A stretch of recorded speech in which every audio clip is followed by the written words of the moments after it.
Hey guys, we're coming around the corner with the next Horsefeathers Ostrich Farm collaboration. We're going to take a look at how we can make ostrich wontons. Yeah, I totally went there, guys, and this came out so flippin' good. I'm seriously looking at doing another batch because, quite frankly, I need another fix. For the recipe, head on over to kcknh.com. Monty and Allison are over at horsefeathersostrichfarm.com. We're both on Facebook, Instagram, and YouTube. Be sure to like, subscribe, and share. Now, everyone knows I am wicked hooked on making dumplings across the globe, also wontons. There ain't nothing like a piece of dough stuffed with some special filling. And one of the best things about this is we do a lot of global dishes here. So everything that you know about dumplings and wontons, it's all over the globe. It's not just in Asia. And some of the wrappers are even different, which is wicked cool stuff to work with. You can even do portable, and hell, you can even get a dessert version, believe it or not. Now what we are doing is we're doing the classic wonton.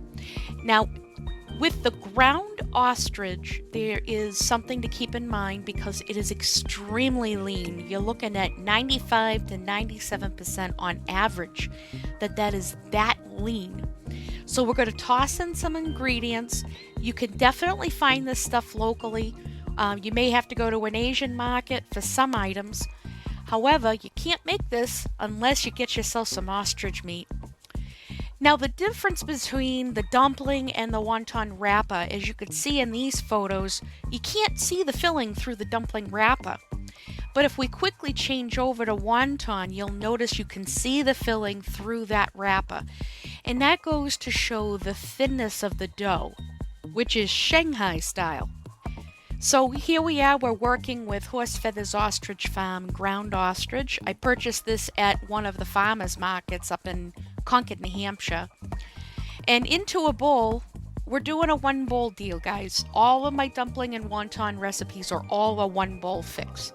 So you're welcome. Now because it's lean, we do want to do 2 eggs, 2 large eggs going in. And we're doing a really heavy savory approach, so we're going to do straight up minced garlic. I actually put in like 4 ounces of garlic into this. And I'm working with some spices that you can find locally. I actually get cumin and pulverize it myself. I get it down to a fine powder. You can buy it that way, by the way.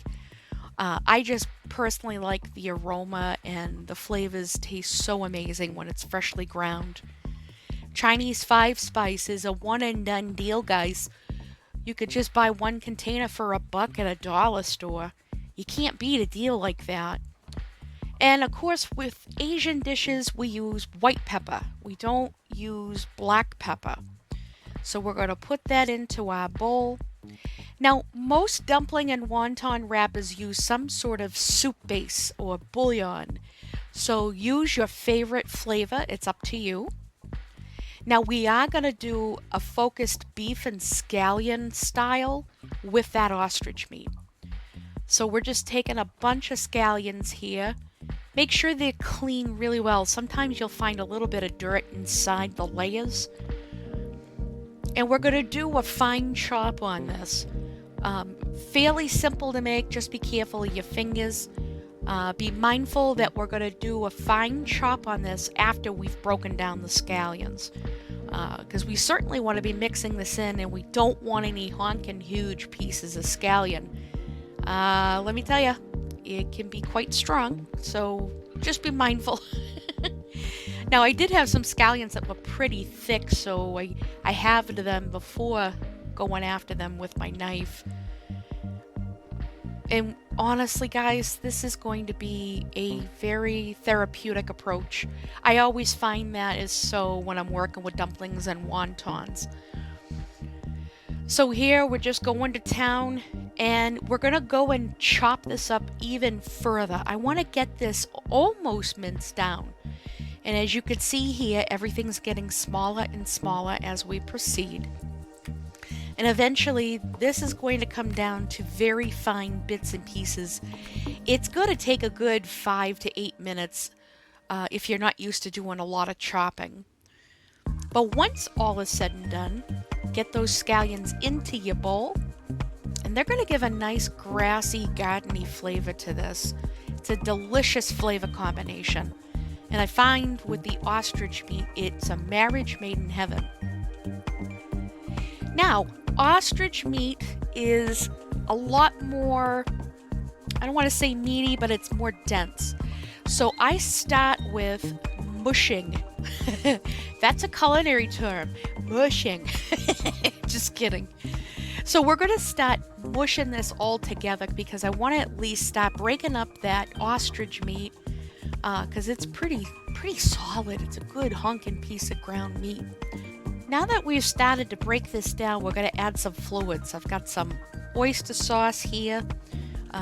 Honestly, this is never something I write down. I actually had to write this recipe down as I made it based on my eyeballing everything. We're adding some rice vinegar because it's always good to have a little bit of sweet and tangy into this.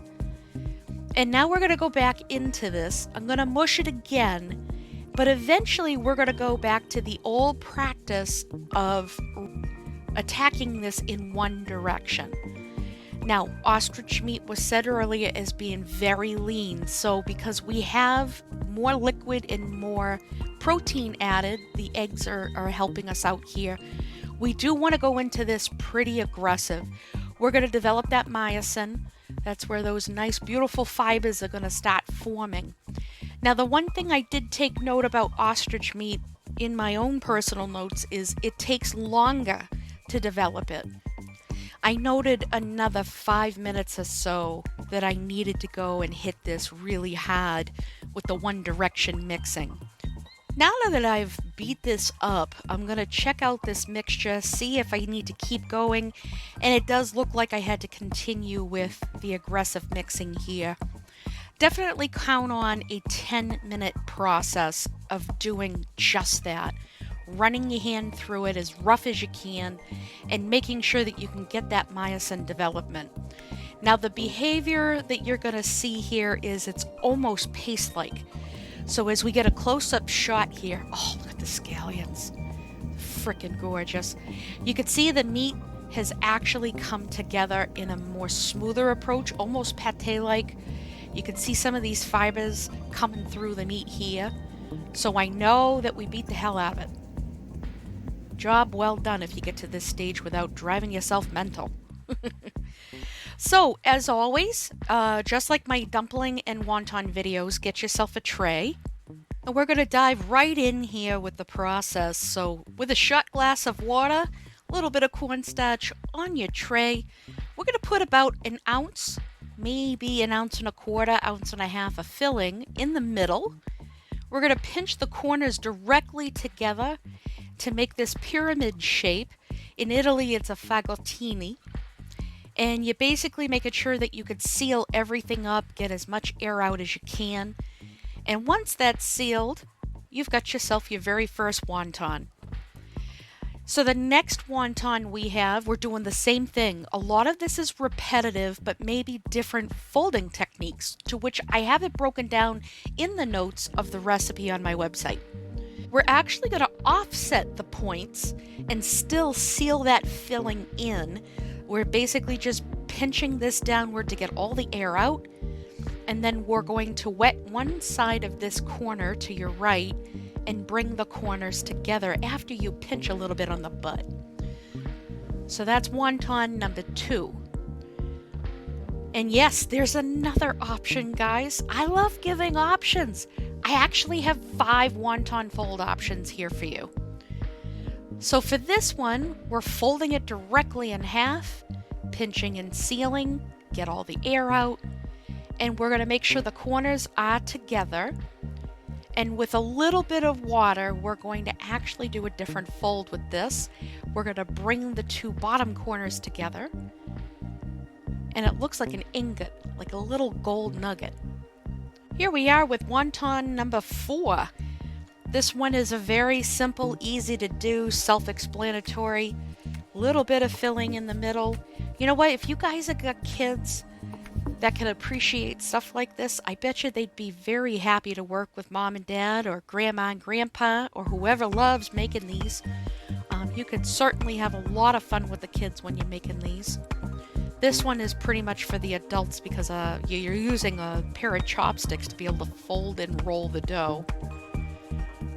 And we're going to show you a 5th version of folding up a wonton. And yes, my fingers do end up getting very flour coated after a while. But that's okay. That's the fun in making anything stuffed, really. So we're going point to point, and this is the fun one. This is where you just bunch everything up into a little gold sack. It's like a little money bag. And it's my favorite one because it's stupid adorable. So I've got some stock running here, which we're going to put all of the wontons in there. I've probably, 10 to 15 at a time. They boil fast, guys, so don't walk away. I tend to put about 10 to 15 in at a time. I actually will keep this stock. I find that there's so much flavor that actually comes from the wontons cooking in it. And what you'll see right away is some of these are already beginning to come to the top. That's usually about 5 minutes, 3 to 5. Wait another minute or so and taste test one of them to make sure it's completely cooked. And when they are, use a slotted spoon and put it into a bowl that has a little bit of sesame oil. That way you can avoid these sticking to each other. These were definitely a big hit in the house. I probably made about, I want to say I did about 50 of them. I didn't have any dough break on me, which was kind of like a first, because usually if I buy them, some of them have already broken. But this was wicked, wicked lucky. So here I'm just doing in small batches, waiting for this to come to the top. And we wait for 1 additional minute once they've floated to the top. And then I know I can go ahead and remove them and get them set aside. Now the best part about wontons is you can either have it as a soup, you could do it as an appetizer with your favorite chili sauces, soy sauce, rice vinegar, some fresh vegetables that are diced up. That's a refreshing appetizer, I will tell you. It's certainly up to you on how you want to proceed. That's the nice part about dumplings and wontons. You can do whatever you want. And see how wonderful they cook up. Now I want to show you exactly what we got to work with. All the folding is done and the stock is going. I've got this presented up as a bowl of soup for myself. We've dusted it off with a little bit of cumin, some chili powder, beautiful scallions. I'm a big fan of scallions with my soup. And some fresh greens that have gone on top of this with the stock that we used to boil the wontons in. Take a look at this, guys. That is a plate of love right there. As always, thanks so much for joining me. Please go check out my friend Monty and Allison's website. I know they would love to be able to help you out. And as always, happy cooking.